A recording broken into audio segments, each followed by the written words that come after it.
Okay, so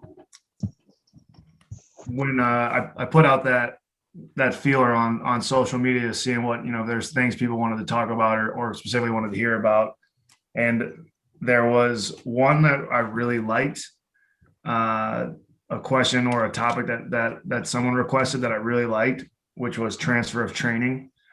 I This is something that for me I've probably been a little more open about than some coaches.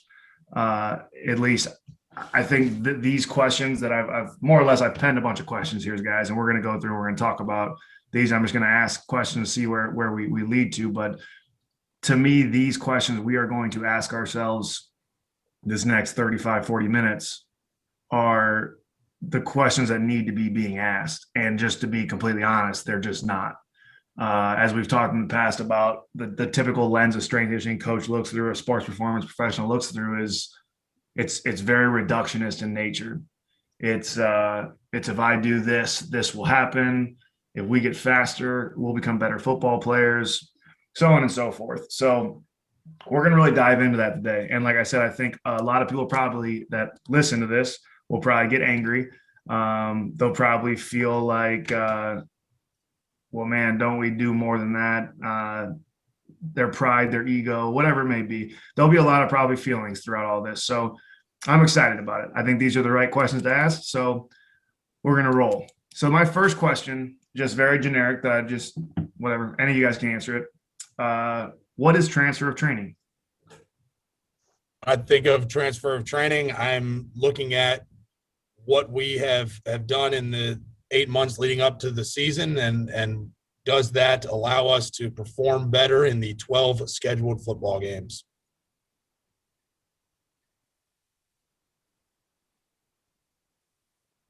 Yeah, I think really for me, it's, does what we do in the preparation process increase the sporting ability, I guess, in a very simply put manner. Yeah, I don't think either of those are wrong. I don't know there's right or wrong answers to this right now. There's a lot of unknown with transfer of training. There's a lot of unknown with skill acquisition. And I think that's probably the other component of it as well, is what we do has to aid in the acquisition of skill. And if it does not, when it comes to the sport specific realm, I guess the point is what are we transferring at that point? So I don't dislike either of those answers, but yes, I would say when we talk of transfer of training, we are talking about how does what we do in training transfer to our sport in the most simplistic way possible, or how does what we do in training allow us to better acquire skill acquisition. I think those are the main pieces of it. So the next significantly more complicated question is, can we measure it? Can we measure the transfer of training? If so, how can we measure the transfer of training? So I'm gonna answer this by just kind of globbing on to what we were just talking about in more of a question. I had posed this question to our interns last summer because it was something that I was thinking about and I put it in the realm of hurdle hops. Okay. That is what I used as the medium for this question. Okay. We do hurdle hops week 1. The guys probably aren't very reactive off the ground. Their hand placement or their arm action probably isn't timing up very well with their jumps. They kind of look all over the place. They look sluggish off the ground. Okay. Week 2, we do it again, and all of a sudden they look a lot better. Well, have we become more reactive, or have we acquired the skill to doing it? And where is the line between that? I don't know. And I don't know how to measure that. And so to me, that's kind of the same question, right? And it's like, okay, well, if you have a corner who his flying 10 has increased over the 8 months of training, well, can we look at his in-game GPS speed, and has it increased from the previous season?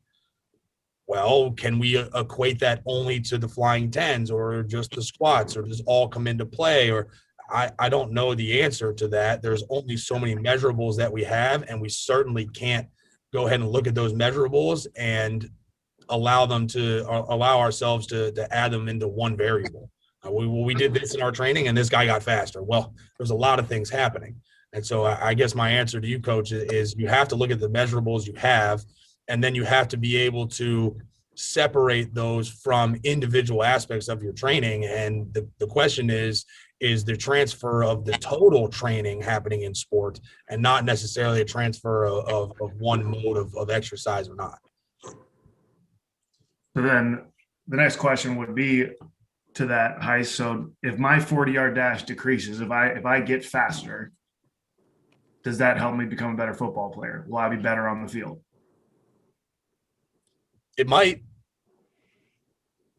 if I can apply it in different planes, if I can apply it with understanding where my body is in space, if I can apply it while I'm reacting to other things in front of me, if I can apply it while I'm trying to think through exactly what's happening on every play, then it might. But I think black and white, you can't look at that and say yes. Coach McNally, you have an opinion on that? Yeah, for sure. Well, I guess to piggyback off Coach Heiss's first point, I think with team sports in particular, it's really hard to come down to that conclusion as to whether or not, we're increasing performance by improving these specific measurables. I think when you start looking at, stopwatch sports, your track and field, your swimming, stuff like that, I think that is a much more, clear perspective on we did X, Y, Z in training, and our performance measured by a stopwatch was improved, and that is the goal of the sporting task there. So I think that would be the main thing I would want to add to that. So I'll start kind of unpacking all that. So obviously the old school train of thought, or what I would say when you talk to a lot of younger coaches, I think what you would hear is obviously bigger, faster, stronger, right? Like I know that if we get better at squatting, it's going to transfer to the football field. If we cut our 10-yard split times down, we're going to get better. We're going to be faster on the football field. The faster our 40 times get, the better football players we're going to become. And I think all those statements are completely inaccurate.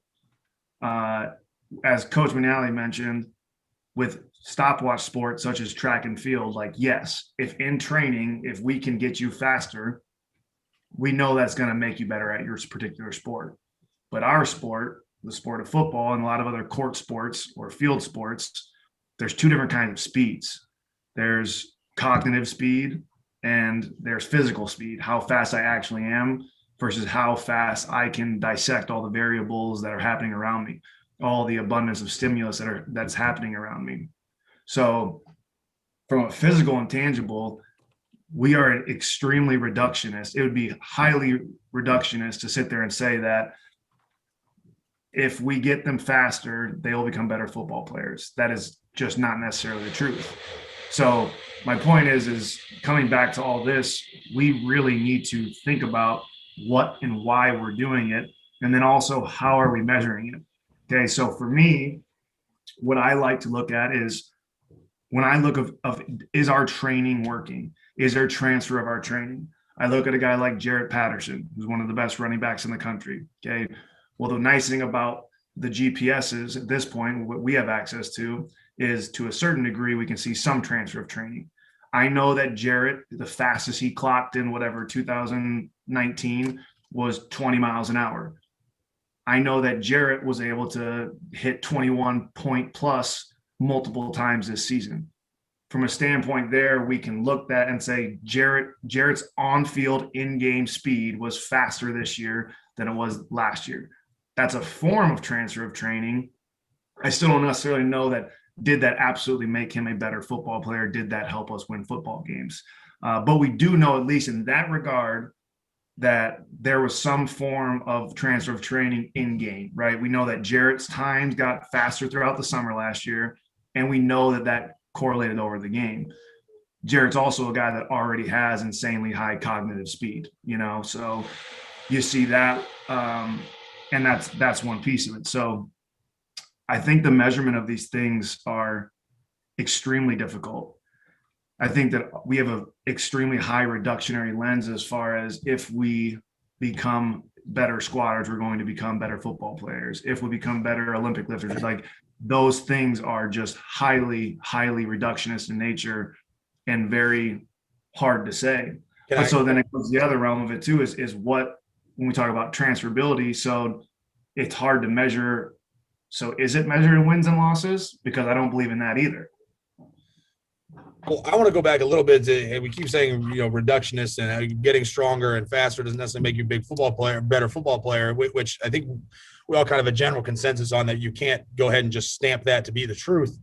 But I would argue that the opposite is 100% factual. If you get weaker and slower within an 8-month period, you will be a worse football player than you were the year before. No? What if slowing down helps to speed up your cognitive speed? Fair, I suppose. But if you're still not playing at the same physical speed, then even if you're processing it faster, you're still a step behind.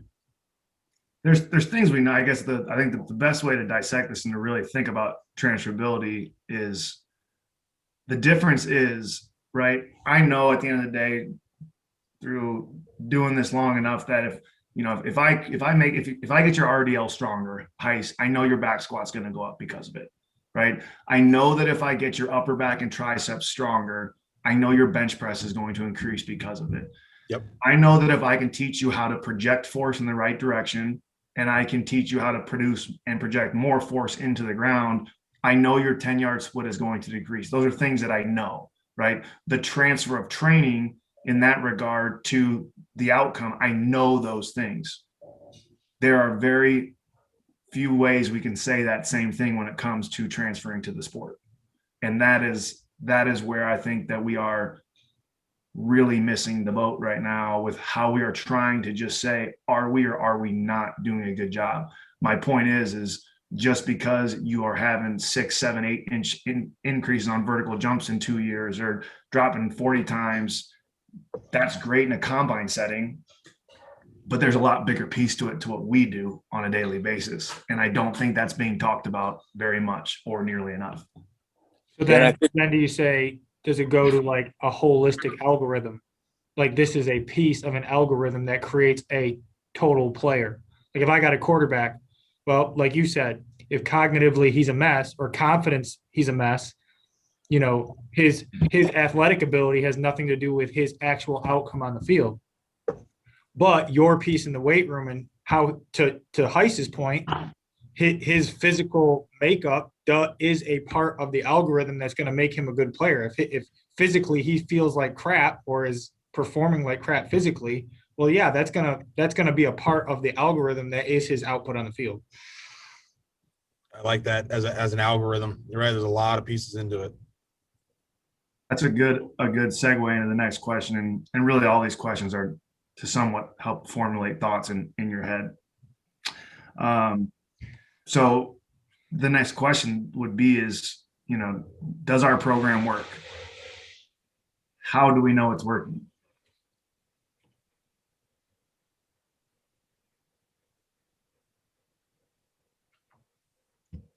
So you can answer that 2 ways.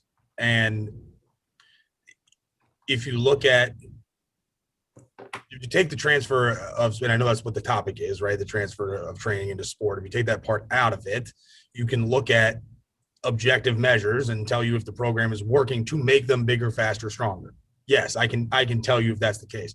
Can I tell you based on those same objective measures if they're becoming better football players or a better cohesive team? No, I can't, because there's a lot more that goes into it. Like Coach Whitcomb was saying, is the algorithm that goes into it. Team cohesiveness, right? We're not just talking about individuals now. There's 11 guys on the field who need to know what the heck's going on at the same time, who all need to be firing with cognitive speed and physical speed. And so I don't know. I would need to think a lot longer on the answer to that. When you look at, is the program working to do what we want? Yes. But is it the larger outcome? I don't know. This is where people start getting pissed, just so everybody knows. What do you mean? Is it working? We're getting faster. Our vertical jumps are going up. Right. And that's my point. Like, yes, we are. But are we becoming a better football team or players? I can't answer that. You like to think so. I mean, I think that's why we get paid. So you're saying we just shouldn't have strength conditioning coaches? Yeah, Right. that's Exactly. more or less. I think that's exactly what we're getting at here. We don't matter. No, not at all. the thing is too is, I mean, like, let's look at like the combine. You have a guy who has a great combine. Those numbers look great across the board. You get him on a team, and maybe he doesn't turn out to be a good pro ball player. So like the issue that I look at is, do we really need to focus a lot on the numbers, or is there more to our program besides just the weight room stuff that we need to look at? The culture stuff, things that they're doing to, recover outside of that attribute to them becoming better players on the field outside the weight room. You guys have heard me say this a million times, is when I see guys get in really good combine shape, typically they get in horrific football shape. And what I mean by that is I just start training them again and taking them through some of our change of direction progression, some of our reactionary things, and they're worse. I'm like, so they're faster. They're typically the fastest they've ever been. They can jump the highest they could ever jump within those confinements and those constraints of the 5-10-5, of the L drill, of a 40-yard linear sprint. But everything else looks worse. They're in worse actual football shape from a aerobic standpoint, from a repeatability standpoint. Usually they're not moving the way that I'd like them to move. And I said that purpose. I'll say that so many times. And so where I would say, guys, is like, if you go back and like you listen to my coaches versus COVID presentation when I walk through all of our progressions. Well, part of those progressions, as I talk about, is the transfer of training and how we assess it. That's what I feel best about anything that we do, as far as really being able to measure the transfer of training, because of how we progress through it, right? Our phase one is it's ingrainment of the movement pattern. So we want to try to see with their shin angles, with their center of mass, we're looking for these specific laws to be locked in and ingrained. That's phase one, right? And then we cut them into phase two, which is now reactionary drills. So now we take them out of the closed circuit drills where they know where they're going, and we are watching and measuring, are they still dropping center of mass? Are shin angles still turning? We're looking for those same laws. Okay, now that it's closer to sport, are we still able to transfer over? Yes. Okay, great. Then we go to phase three, which is now 1-on-1, 7-on-7s, football specific movements. And same thing, we are analyzing, do we still see those same laws? When a guy is starting to break down, does his center mass start to drop? Yes, then we've done a good job. We've transferred to the sport, or no, we haven't. Though that's an area where I feel that we can look at. And then now, especially like Connor, that's why I'm telling you, and I'm wanting you to measure more of these high-speed change of directions and get an idea of are we like, can we actually measure? Obviously you can. My point is I want to track it more now, is let's measure how guys are changing direction with the catapults. Like literally we can say we are getting better. We are getting more high-speed decelerations, accelerations, reaccelerations. That's something I feel good about. And then I guess to bring that all together, everything goes into that, right? I know that I have to have elite level eccentric strength to be able to get and absorb force. So a lot of that is what we do in the weight room, right? I know I have to concentrically be able to really produce a lot of force to get out of a cut, right? With I know the to initiate that movement, right? The hamstring, the submembranosus is going to have to be highly active. I know that the ankle complex is going to have to be able to dissipate force at that point in time. There's a lot of things going on that we work separately in our program that I think holistically go into that. So I feel good about that part. Like I feel like we're close with that. Now the question is, how can we get that same idea with all realms of what we're doing?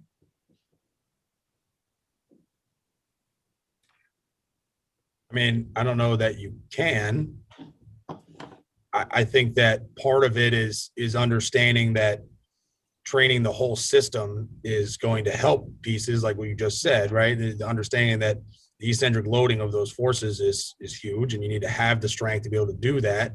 Well, how do you do that? Well, we do it in the weight room through many different movements and angles and planes and those things. And so I think you look at it as a big picture, and understanding that every movement or piece or method that you use goes into what you just said. Because how many people listening to this right now? How many you guys know a lot of coaches in the industry. My point is, how many people aren't even asking themselves this question? How many people are just literally assuming? The majority of people are just assuming. Listen, guys, come on, we're doing Nordic hamstrings. Guys, come on, we're doing flying tens. We measure our 10-yard splits, guys. We're getting faster. Yes, we have a great program. Why do you have a great program? Because you're checking these boxes of like things that we think we know. What are you actually really trying to assess, evaluate, and really measure? Like, is there any form of skill acquisition here? Is there any form of transfer of training? I'm not saying I have the answers. I think I'm asking the right questions, though. Like, I think this is the questions we need to be talking about a little more and start to get some form of a box that we can use to measure these things. And really, I think just to piggyback off some of these points you guys have had, I think when we look at the training process and what our goal is as strength coaches, obviously we're going to implement different methods and means of training to try to improve certain physical qualities. And I guess the thought with that is that by improving those physical qualities, it gives you the potential, and potential is the big part, to express your sporting skill at a higher level, right? But I think if just improving, use the example of like a flying 10. If just improving a flying 10 meant better football players, then every single football player would be doing flying 10s. And we know that, people train all kinds of different ways and people still win championships, right? Do you need to do the Olympic lifts to translate that over to football? Well, some people might argue you do. And there's people that win national championships with the Olympic lifts. And then there's people that win national championships that don't even touch it, right? And I think that just kind of ties back. The only thing that's necessary in this whole thing is playing your sport. And really what we do as strength coaches, we're just trying to elevate the potential for them to express those physical qualities so that when you go into a sport-specific context, you're able to potentially do that at a higher level. But if you have all the physical tools, but you don't have the cognitive abilities, it really doesn't do you much good. And that's why, the guys that do the best at the combine, like we talked about, probably aren't the guys that do the best in the NFL, right? Or like you said, Coach Sleeve, when guys get really good at combine stuff and then you get them in a more football-like environment, a lot of times they're not able to connect those dots because it's not really the same type of skill that we're looking for, right? And I think a big question is just, how do we identify appropriate, KPIs or physical attributes that we're trying to develop to get the most transfer over? And I think if we knew the answer to that question, I think we would, we would be doing pretty well for ourselves, right? And it's something that we'll probably never be able to figure out, or at least we'll constantly be looking for, right? And I think just asking those types of questions, is going to lead us in the right direction for sure. What do you guys think? I think I agree with that 100%. And I think that we talk about it all the time. I mean, my general philosophy is to create better general athletes, right? Like at the end of the day, if I'm training an NFL athlete, he's the professional. Like he's a lot better at his sport than I am, right? He knows a lot more about how to move and do what he needs to do than I do. I've never played in the NFL. I don't know about you guys. I've never played in the NFL. Okay. So the concept is what you're saying, Connor, is listen, I know that by making him bigger, faster, and stronger, making him generally more coordinative, I know that if I can generally make him a better athlete, he'll find out how to apply that to his sport. Okay. I'm with that. I'm okay with that. I think we hide behind that a little bit too much, though.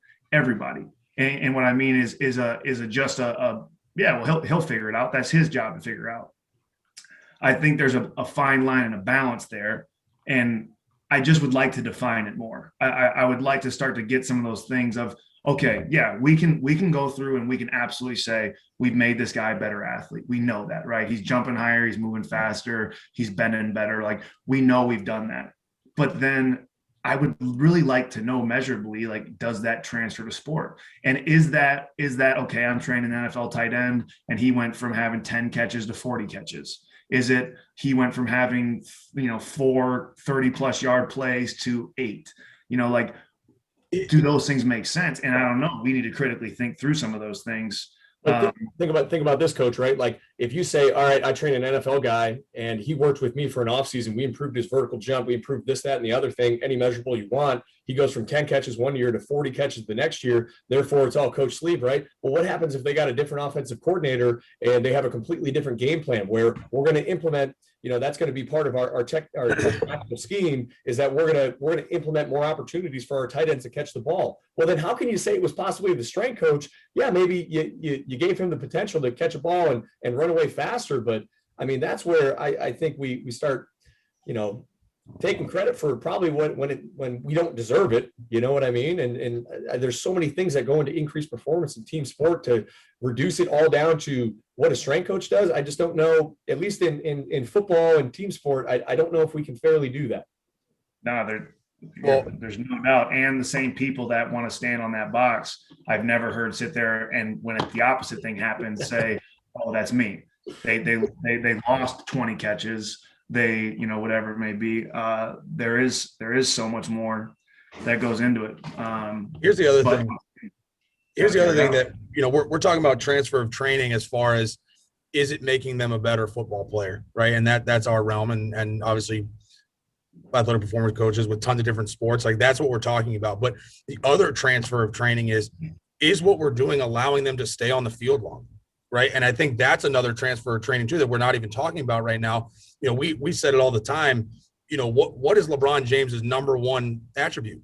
Yeah, he's a great basketball player and yada yada yada. He's available. He plays 72 plus games a year, period. So are we allowing our athletes to be more available through our training? Have we protected their soft tissue enough? Have we prepared their tendons enough? Have we done those things? And is that part transferring? And I think that is measurable, right? Obviously, sport is chaotic and injuries happen for tons of different reasons. But you can look at injuries on film and say, was this contact? Was this something we could have prepared him for? And you can make that call, I think. Not all the time, not 100%, not black and white. But I think another part of transfer of training is, am I allowing that athlete to be available? Mm-hmm. No, there's no doubt. Like I said, I'm intentionally trying to ruffle feathers here and make people think, especially the people, like I said, that are also listening. Is I think, Heis, I think more importantly than anything is and what I hope people are starting to realize is just, this is an important question to ask yourself. I think to justify what you do and how you do it, more importantly, and why you do it, this has to be one of the questions you ask. It can't just end at, yes, our vertical jumps are going up. Agreed. Yes, our broad jumps are going up. Mm-hmm. Yes, our squats are going up, because that's what people are constantly posting on the internet, like badges of honor, and then that's where who are you posting that for? You're posting it probably for your own ego. No, I would argue that a lot of times the athletes. Yeah, I think sometimes for sure, but I think one, it's the players love to see that stuff, and I'm good with that.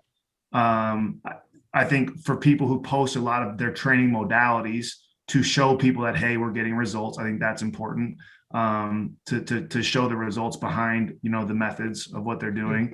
I'm just saying, I would I would ask yourself, when you feel the need to post those things, just, once again, why? And if your why is legit, then hell, dude, keep doing it. I don't care. I think those things are important. I think another avenue to look down, and this is something that I've thought about a few times in my career, just like thinking about guys and just how, just to put training where it belongs, is I've never seen a bad football player train his way into becoming a good football player. Ever. And what I mean by that is I've never seen someone who lacked the cognitive ability to play football and all of a sudden get it from becoming bigger, faster, or stronger. I've seen a lot of athletes get really big, fast, and strong. And I've even heard, coaches saying, all right, we'll find a special teams place for him. But no matter how big, fast, and strong you get him, he just doesn't understand the sport. And so I think the piece of it is to also just to really understand the importance of this is, if you have a guy that just doesn't understand the game, or is incredibly slow cognitively when he gets on the field, or just isn't good at that sport, we're not going to train his way to getting there. We're not going to back squat his way out of that. We're not going to fly and 10 him into becoming a good receiver if he can't read the game and play the game. And so there's certainly a cap to that piece of it. And so the place I want to end here now, take these next 5 or 10 minutes here, is skill acquisition. Okay. Obviously, there's a line here. A lot of sport coaches believe that only sport coaches should be responsible for skill acquisition. I told you guys, my general philosophy is more so overall, let me give you the tools and I'm going to let you figure out how to acquire the skill. I told you guys, I believe there's a balance, but what is that balance? As a sports coach, I think you need to be aligned with the sports performance coach. There needs to be an alignment there, that there's some form of crossover of what they do, what you do. And I think as a sports performance specialist, you need to know and understand the sport. I think that is hands down 100% irrefutable. You can't tell me that there is no benefit to not understanding the sport that you're coaching. You need to understand the sport that you're coaching so you can truly assess some of these things we're starting to talk about. But so my question is maybe you guys don't believe there's a balance like I do, but what do you guys think that balance is of skill acquisition and responsibility as a sports performance coach?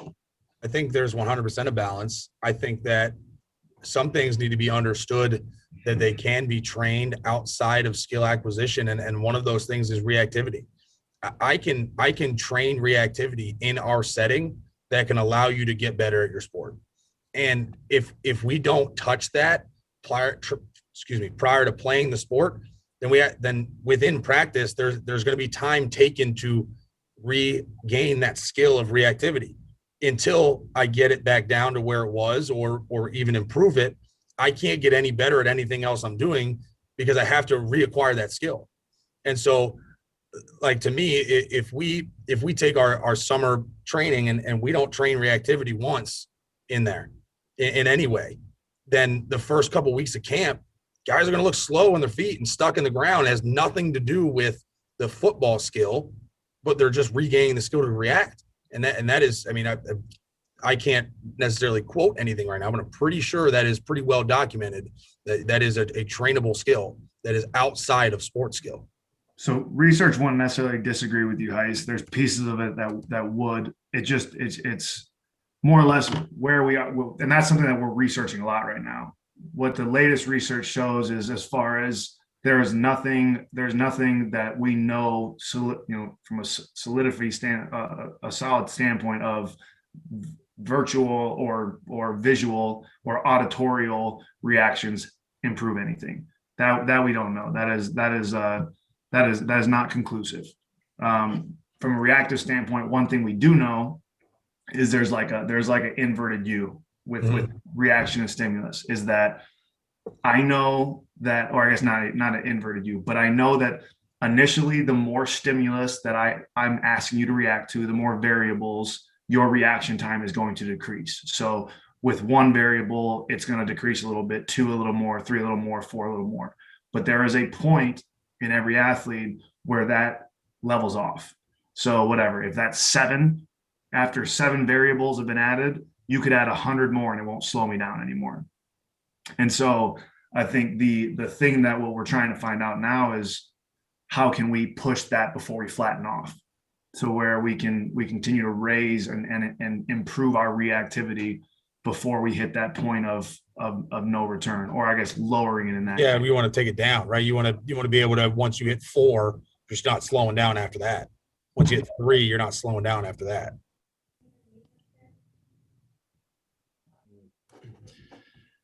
And I think to just give some thoughts on the matter too, like how can the strength coach have a role in that? Like, Coach Sleeve, I think what you said about just understanding what the demands of the game are, to me, I think that's something that I've really tried to, I guess I've grown to appreciate much more over the past couple of years, is like, really truly watching and trying to be a student of the game and understand really what's going on out there. And then when we think about, okay, we're going to design a training program, let's look at what the sport task is, and then we are going to reverse engineer that and work backwards from there, so that, Coach Heiss, like you said, when we're in the later stages of camp, right? That's where we're going to be as close to that sport task as we can be within our realm, right? And then I guess it's just like anything else, right? We go from general to specific, and whatever you deem necessary to train. Obviously, as you're getting to the season and your in-season period and all that, that's when your training is going to have to start to look, smell, feel, taste a little bit more like what you're about to go through in camp. Yeah, I think that's a great point, Coach. And I worked with a guy who used to always say the best teams that he's been around played in bowl games every year of a young man's career, and solely based on exactly what we're talking about of skill acquisition, training that skill. You over a 5-year career, okay, redshirt year, and then 4 seasons of playing, you can potentially have 75 extra practices if you go to 5 bowl games. That is 2 seasons worth of practices. Okay, how much better are those young men going to be at their sport because they've spent more time acquiring those skills? And so, going back to the very base of the question is where is that line? The line is let's go play football and get better at that. But how can I put them in a position for when that time comes, they're ready to get better at those skills and not the skills that I can potentially train, which is what we're talking about. Is we used reaction as a guide there, but there's many skills that we can talk about along that realm. Connor, you said it best in general, is just you've got to work backwards from the game. You have to work backwards from the game in everything that you do. That's the absolute must, I think, when it comes to really knowing that we're going to have some transfer of training. That's the absolute key. That's the eye of the tiger. You've got to work backwards from the game. You don't work backwards from the game when it comes to everything, right? Conditioning, high-speed yardage accumulation, change of direction, acceleration, deceleration. If you name it, it's got to work backwards from the game, and then the game will work for you. So those are the main points. Anybody have any questions, or Tyler, any more questions about? Yeah, I actually was kind of thinking up. So as we're trying to make better football players, and it's easy enough to go just if you want to be better at your sport, you got to play your sport. But as sport performance coaches, obviously trying to make what we're doing, the weight room or on the field, more sport specific. Is there a point for where we might do too much, where it's too sport specific, or maybe we're not doing enough? Like, where is that balance? Where is there a line, or should there not be a line drawn at all? That's where it goes back to my statement about general athleticism. I am personally, when a coach tries to get too specific, I think we are absolutely missing the boat with, like sometimes I'll see with change of direction, I'll see a coach try to mimic every single step that a guy might potentially take. And I'm just like, what are we doing here? Like, that's, once again, my philosophy is, especially in change of direction, I want to ingrain the laws of movement, of acceleration and deceleration. And then I want to let them use that in their movement solutions. So more or less, I want to equip them with better tools to figure out the solutions to their own movement problems. And the same thing in the weight room, to me, in training. We want to equip them with tools to become better athletes, and then let them figure it out from there. The sport specific stuff, that's where I am with it, with that piece of it.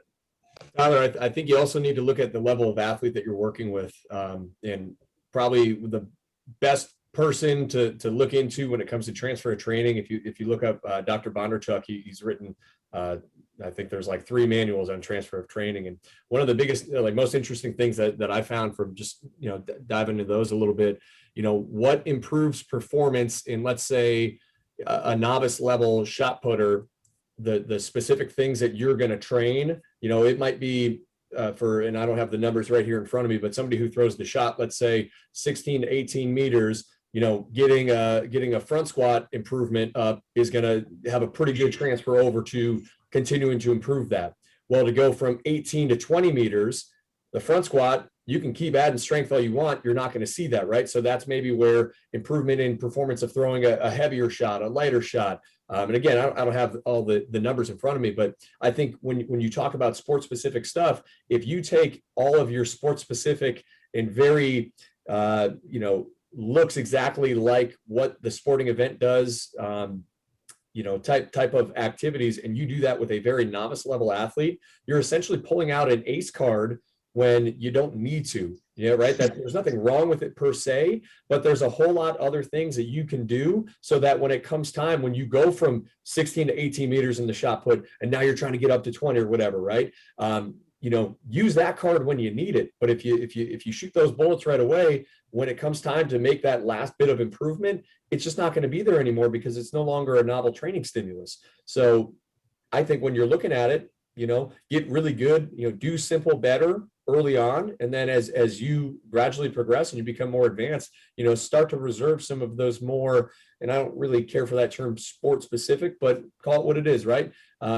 Emphasize those things when you need to, but try to get away with the basic stuff as best you can early on. And as long as that's still leading to improvement, I think you're probably looking at a pretty good training program. Sweet, Dale. That's some good stuff.